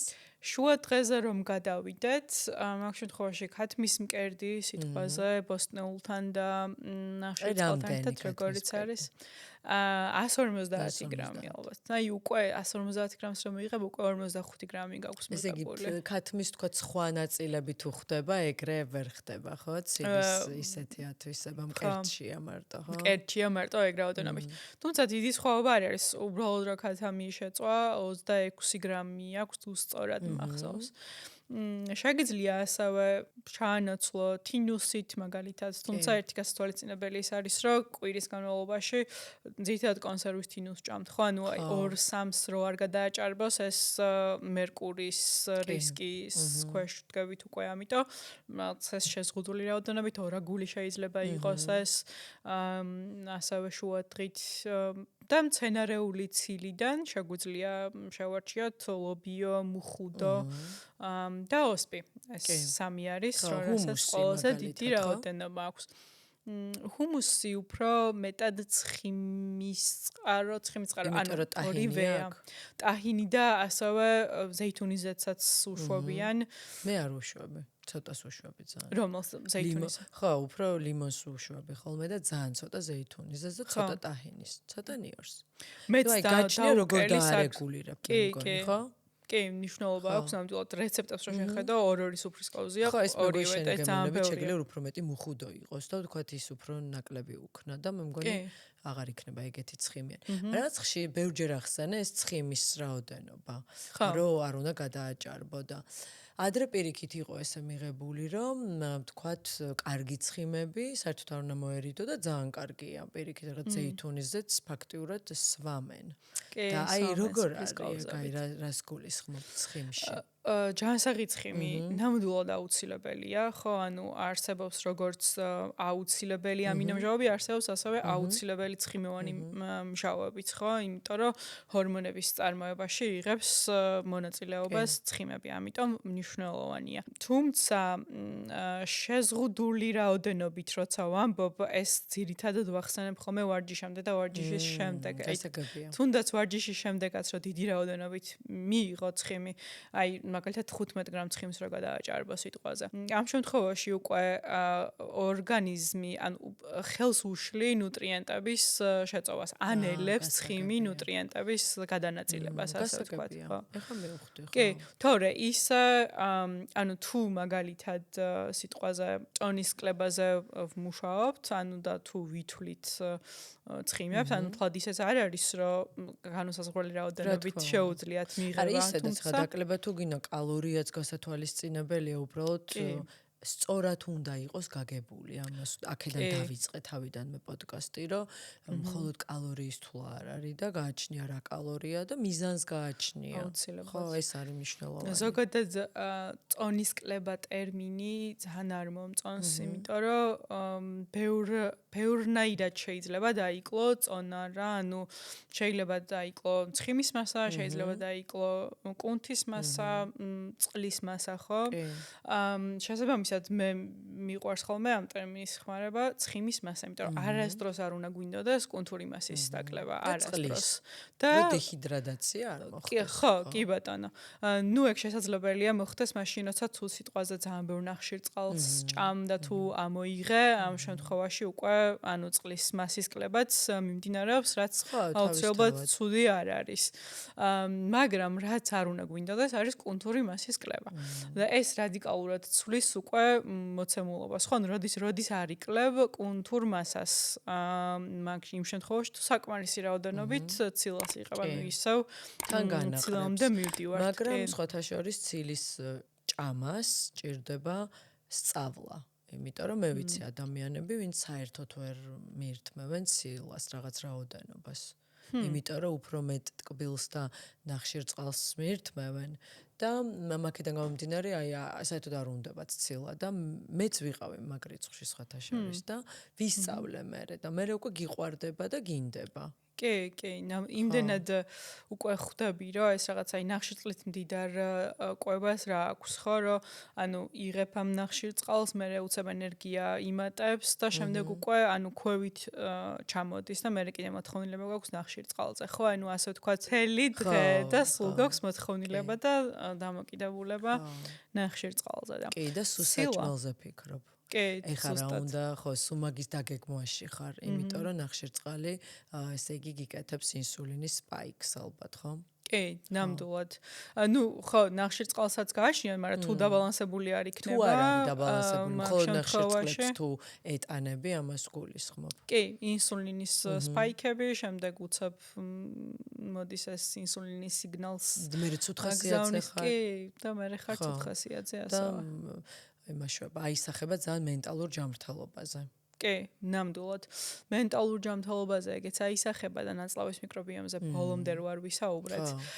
დარღვეული ნაწლავის მიკრობიომიც ასე ვთქვათ აისახება მენტალურ მდგომარეობაზე, იმიტომ რომ 70%-ზე მეტი სეროტონინი, რაც ანუ განწყობაზე მოქმედებს, ხო ეს ჰორმონი იწარმოება ნაწლავში და თუ დარღვეული გაქვს ამ შემთხვევაში უკვე გიჭირს სეროტონინის გამომუშავება, ამიტომაც აქვს მნიშვნელობა მიკრობიომის სიჯანსაღეს.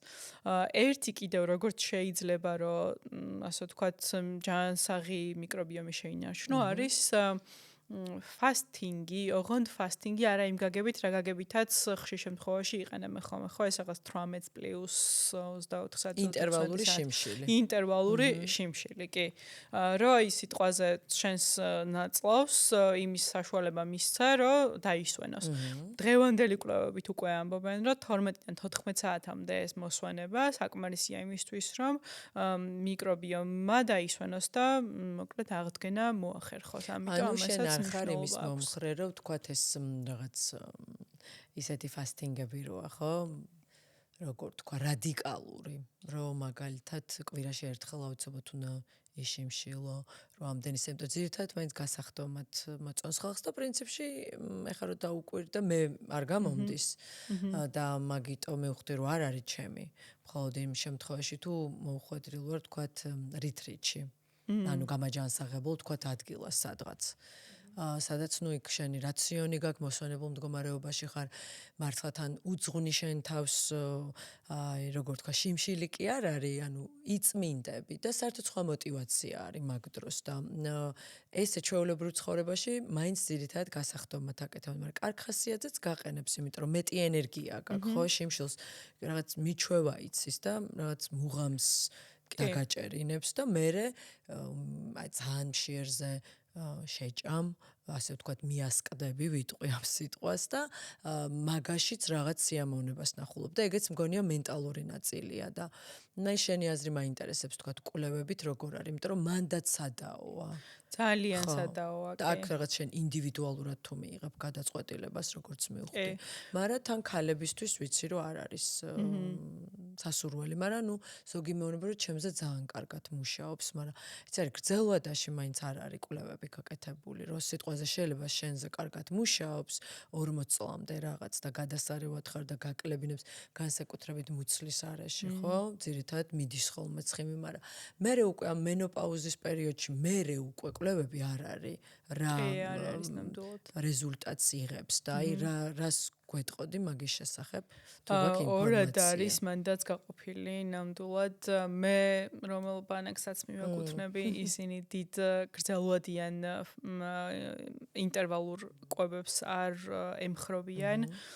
თუმცა მეც ბევრი ისტორია ვიცი, სადაც წარმატებით ჩაურლია, მაგრამ ასევე ბევრი ისტორია ვიცი, სადაც პირიქით ან ჰორმონალურ დარღვევებამდე მიუყვანია ადამიანი. ქალების შემთხვევაში თუ ქალების. იმიტომ რომ მაგას აქვს მნიშვნელობა. კი, ანუ კორტიზოლის დონე უკვე ანუ ძალიან ადის ზევით, განსაკუთრებით მაშინ თუ არ ვიცი ვარჯიშობ მით უმეტეს მაგ შემთხვევაში კიდევ იმაზეც მიმდინარეობს დავა რამდენად კუნთური მასა გეკარგება ფასტინგის დროს ბევრი ამბობს რომ არ გეკარგება მაგრამ მე ვისაც მიუყვები ისინი ამბობენ რომ ანუ არის მაინც იმის რისკი რომ დაგეკარგოს და ჩემი მიზანი მაგალითად პირად არის ის რომ ყველაფერი გავაკეთებ იმისთვის რომ კუნთური მასა შევინარჩუნო იმდენად მნიშვნელოვანია ჯამრთელობისთვის კვლევები ამას აჩვენებს კი გრძელვადიანი სიცოცხლისთვის მეტაბოლიზმისთვის ერთ-ერთი ყველაზე მეტაბოლურად აქტიური ორგანოა ზოგადად კუნთი და ძალიან მნიშვნელოვანია რომ შევინარჩუნოთ ან ჯერ რომ და დავიყენოთ და მერე რომ შევინარჩუნოთ და მერე რომ შევინარჩუნოთ რაღაცა საკის მერე ძალიან რთულად ნარჩუნდება უკვე კუნთები თან ქალის შემთხვევაში კი განსაკუთრებით როცა მენოპაუზამდე მივდივართ ხო ანუ მაგ დროს რა ხდება ესტროგენის დონე საგრძნობლად იკლებს და ამიტომ მერე ძალიან რთულია ხოლმე ამ დროს უკვე კუნთური მასის დაყენება და ამიტომ დღევანდელი მეცნიერები ურჩევენ რომ სანამ მივალთ მენოპაუზამდე იქამდე მოხდეს კუნთური მასის დაყენება რომ შემდეგ უკვე ძირითადად შენარჩუნებაზე ვიფიქროთ. რატო არის კუნთური მასა მნიშვნელოვანი?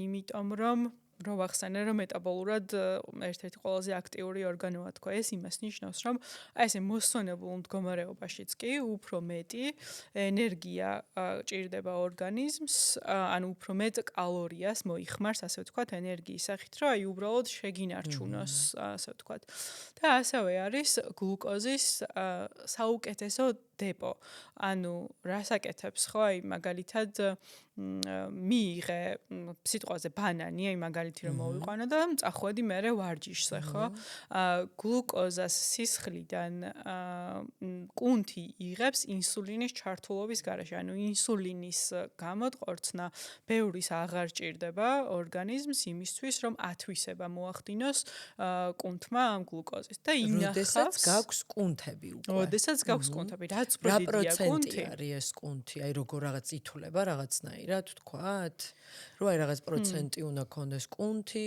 რაღაც ცხიმი ადრე ხო იყო ეს BMI ხო მაგრამ მე თქვეს რომ თითქოს მაგას აღარ უყურებენ არა უფრო მეტად მნიშვნელობა აქვს იმას ანუ ცხიმის მასა რამდენი გაქვს და კუნთის მასა რამდენი თუმცა თქვათ რომ ცხიმის მასაც ქალებისთვის რაღაც რაოდენობა აუცილებელია კი განსაკუთრებით მუცლის არეში როგორც ახლავს კი ანუ ათლეტები რომლებსაც ათლეტი ქალები ვისაც ძალიან ცოტა ცხიმოვანი მასა აქვთ აი მე ვიტყოდი მე მგონი 10%-ზე ქვევით ალბათ ეს უკვე ქმნის ძალიან დიდ ჰორმონალურ დარღვევებს ციკლი საერთოდ უჩერდებათ და ასე შემდეგ ასე რომ კი ნამდვილად მნიშვნელოვანია ესაც არ ვემხრობი რადიკალურ კალორიულ დეფიციტს წონის კლების დროს ხო ის სიტყვაზე მე თუ ვიღებ 2000 კალორიას დღის განმავლობაში მინდა რომ წონა დავიკლო ჩამოვედი 1400 კალორიაზე მე ორგანიზმი რას აკეთებს ანუ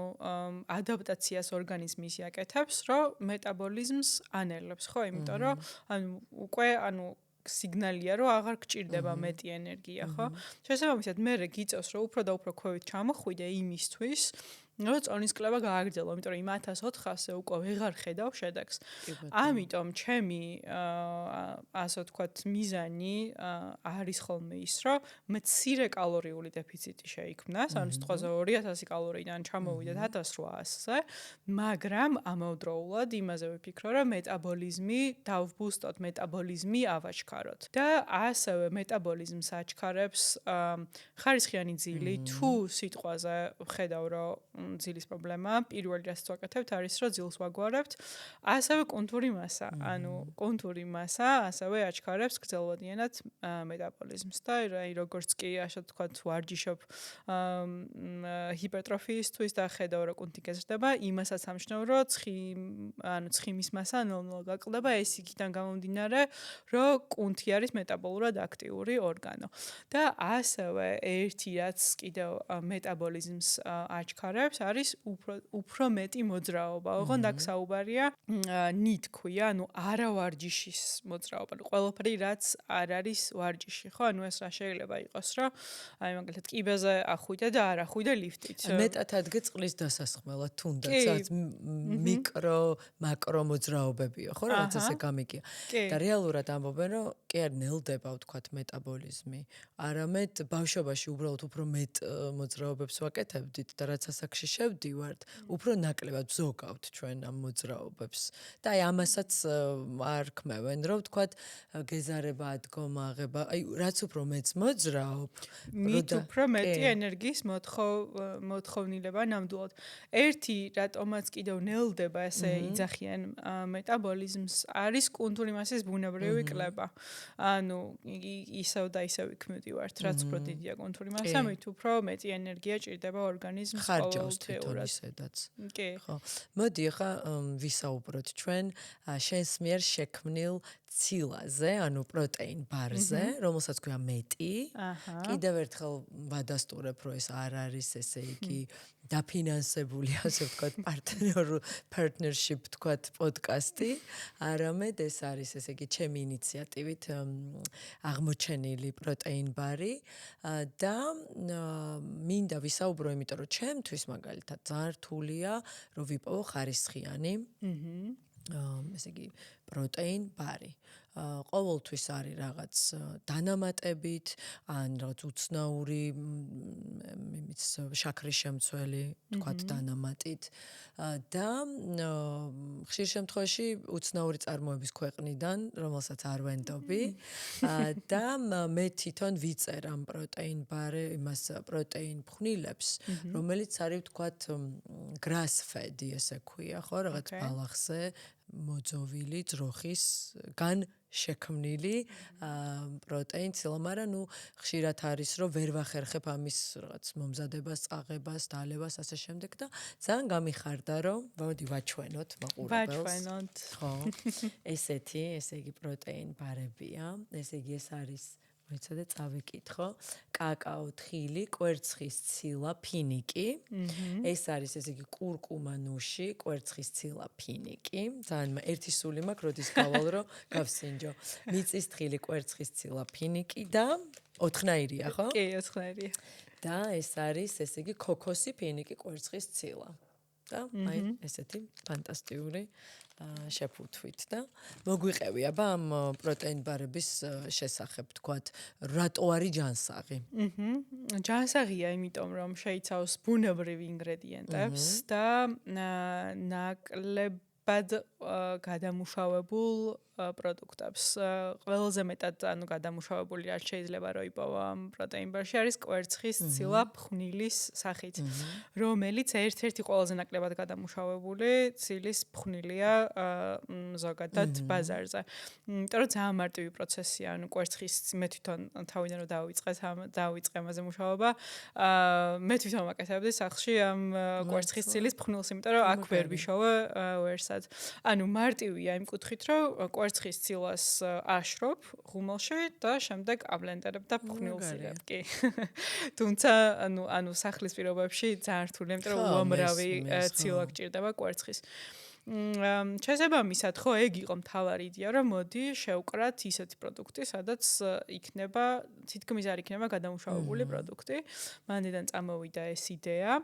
შემდეგ აღმოჩნდა რომ კი არა და ჩემს მეგობრებს აქვთ კომპანია ინებე თავის ინდუსტრიული სამზარეულოთი და თქვეს, რომ მოდი ჩვენთან დავიწყოთ წარმოებაო და ასე ვთქვათ, ესე პირველი ნაბიჯები მეტიმ გადადგა ინებესთან პარტნიორობით. ეს ინებე ჯანსაღი კვება კი, არის? ჯანსაღი კვების შენდებ ხოლმე. კი, ჯანსაღი კვების დილივერი, ანუ მიწოდება. და ასე ვთქვათ, ინებეს სამზარეულოში იწარმოება ამ ეტაპზე ჩვენი ბარები. და მაცივარში რაღაც ცივია და მაცივარში უნდა იდოს. აი რამდენი ხანი ძლებს სიტყვაზე მაცივარში ვინახავ, მაგრამ მე ვთქვათ ავიღე, წავედი სავარჯიშოთ, აი რაღაც საათები რომ მქონდეს, ხო არ გაფუჭდება? არ გაფუჭდება, არა. ანუ მთავარი არის, რომ სითბოში არ იყოს დიდი ხანი. მაცივარიც აუცილებელი არ არის, თუმცა ჩვენ გემოვნურად დავაფიქსირეთ ის, რომ მაცივარში კიდევ უფრო გემრიელია. ხო, ერთი ეგ იყო კიდე, რომ ანუ ისიც გვინდოდა, რომ გემოვნურად განსაკუთრებული ყოფილიყო და ასევე ფუნქცია ქონოდა რა, მაგალითად კურკუმას პროტეინბარი, ხო, ის თქოზე არსად არ შეგხვედრია კურკუმას პროტეინბარი. კურკუმას პროტეინბარი თან მე თვითონ კურკუმაზე ძალიან გადარეული ვარ, ის ძალიან მიყვარს ეს პროდუქტი, იმიტომ რომ განსაკუთრებით ანთების საწინააღმდეგო თვისებები აქვს და შესაბამისად თქვით, რომ მოდი ეს კურკუმას ბარი ჯინჯერთან ერთად ანთების ჩაქრობას რა ხელი შეუწყოს, იყოს post-workout-ი, ანუ ძირითადად ვარჯიშის შემდგომზე გავაკეთოთ გათვლა. რამდენი გრამია? 15 გრამი ცილა თითოში. და ის სიტყვაზე მაგალითად კაკაოს ბარი პრე-ვორკაუტისთვის შეიძლება იყოს კარგი, იმიტომ რომ კაკაო ვარჯიშამდე, იმიტომ რომ შეიცავს თეობრომინს, რაც ხელს უწყობს ფოკუსს მაგალითად, ხო? ანუ ესეთი გათვლები გავაკეთეთ, თუმცა ეგ იმას არ ნიშნავს, რომ ეს საკვები შეცვალო. პროდუქტი, ხო, ეგ ერთი, თუმცა ძალიან მოსახერხებელია რა, აი მაგალითად ბევრისგან მსმენია, რომ აი რაღაც ვერ ახერხებს ვარჯიშამდე სხვა რაღაცის მიღებას და უსებ ჭამს ამას, თან არ უნდა რომ რაღაც კუჭი დაუმძიმდეს საჭმლის მიღებისგან და ეს თქვა სწრაფი ხერხია ენერგიის მიღების. ალბათ თან მოსახერხებელია ვთქვათ უცბად თუ სადმე გარბი ხარ ივარჯიშე და მიიღო ეს, მაგრამ აუცილებლად ვუთხრათ მაყურებელს, რომ მე უნდა მიიღონ სრულფასოვანი. აუცილებლად, კი, მხოლოდ დანამატებით არ ცხოვრობთ. დანამატები უნდა იყოს მხოლოდ 20%. მაგიტომაც ქვია დანამატი. მაგიტომაც ქვია დანამატი, კი, ნამდვილად. და კიდევ იმას არ ნიშნავს, უბრალოდ იმის თქმა მინდა და რომ იმას არ ნიშნავს, რომ მხოლოდ მოვარჯიშე ადამიანებისთვის არის რა, ანუ ბევრისთვის არის ტკბილეულის ჩამნაცვლებელი და ბევრად დაბალანსებული ვიდრე ტკბილეული და არ შეიცავს refined ანუ გადამუშავებულ შაქარს.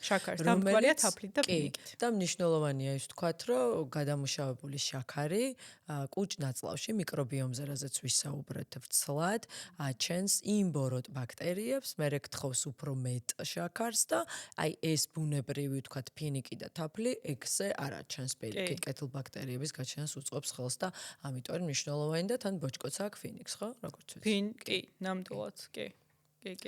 ხო, ანუ ეს არ მიყვარს ეს რომ ამბობენ ხოლმე, რომ ფინიკი არა, ბოდიში თაფლი და რაფინირებული შაქარი, რაღაც ორივე შაქარია, ორივე ესნაირი მოლეკულა. ხო, აი მეც მაგაზე ძალიან ბევრს ვყავ. მეც შენ ბანაკში ვარ, ესე ვთქვი მაგამ ბავში, იმიტომ რომ საკუთარ თავზე მაქვს გამოცდილი, რომ რაფინირებული შაქარი სულ სხვა რაღაცას აკეთებს, თაფლი სულ სხვა რაღაცას, ანუ მენტალურ ჯანმრთელობაზე სხვანაირად მოქმედებს კუჭ-ნაწლავზე. მიკრობიომზე აბსოლუტურად განსხვავებული შედეგი აქვს ორივეს. ძალიან მიხარია, რომ გვემატება, ესე იგი, პროფესიონალი ადამიანები ამ კუთხით ისეთ განათლების მქონე, რომ აი ესე მთლიანობაში რაღაც ჰოლისტიკ რასაც ეძახიან ესმით საკითხი და ესე ამოგლეჯილად არ არის ამაზე საუბარი, რომ მართლა ან მარტო კალორია და ეს შაქარი და თაფლიც ალბათ მაქედან მოდის, რომ ისევ წონისკლებაზე მივდივართ, იმიტომ რომ წონისკლება თუ გინდა და იმ მეთოდებით თუ იკლებ რომ კალორიები უნდა თვალო და არა იმ მეთოდით რაც ჩვენ შემოგთავაზე ხა ხო რომ უფრო მეტი ცილა და უფრო მეტი კუნთი ხო მაქედან გამომდინარე ალბათ ითვლება შაქრად იმიტომ რომ თუ კალორიებს ღუდავ და თაფლს მიიღებ ვერ დაგაკლებინებს და აი ამიტომ ეს არ არის სწორი გზა დართული ანუ დღემდე მეც თვითონ ამ წამყვანი მეცნიერებიც კი დღემდე დაობენ მაგ საკითხზე მაგრამ ერთი ის ვიცით რომ ნამდვილად მდგრადი გზა არ არის ხო ანუ რამდენი ისტორია მაქვს გარშემო რომ 1300 კალორიაზე ვარ და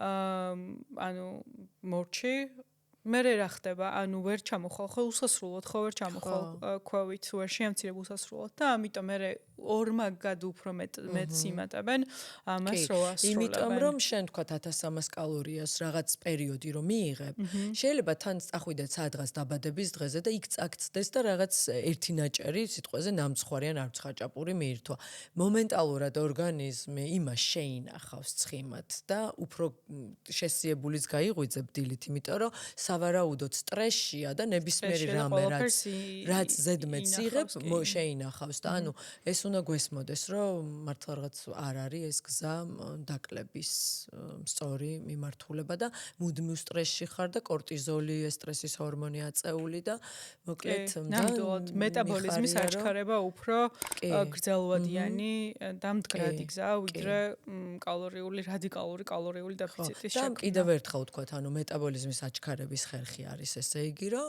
ხარისხიანი ძილი, კუნთური მასა, საკმარისი რაოდენობით ცილის მიღება, ოღონდ არ მინდა ეს ისე გაიგონ, რომ კაი, აი მივიღე 200 გრამი ცილა დღეში, მაგრამ კიდევ მივიღე 500 გრამი ცხიმი რა, ანუ ეგ არ არის საკმარისი. დაბალანსებული უნდა იყოს ეს ყველაფერი. კი ბატონო. და მოკლედ თუ რაღაცა არის მოგმართონ, ხო? ვთქვათ, თუ კვების ახალი ჩვევების ჩამოყალიბება დასჭირდებათ და დავწერ მე ჩვენი პოდკასტის ქვემოთ შენს საკონტაქტოს და ვინმეს მოკლედ თუ მოუნდება ცხოვრების ხარისხის გაუმჯობესება და შემდეგი პოდკასტი შეგვიძლია ცალკე მიუძღვნათ ვიცი რომ ეს longevity ხანგრძლივი ცხოვრება შენი საყვარელი თემაა ჩემიც შეგვიძლია ვისაუბროთ და გავაკეთოთ კიდე შემდეგი პოდკასტი ძალიან მიხარია რომ ესტუმრე ძალიან საინტერესო პოდკასტი გამოვიდა დარწმუნებული ვარ მაყურებელიც კმაყოფილი დარჩება და წარმატებები ძალიან კარგი იყო შენთან საუბარი უღრმესი მადლობა ასევე ნახვამდის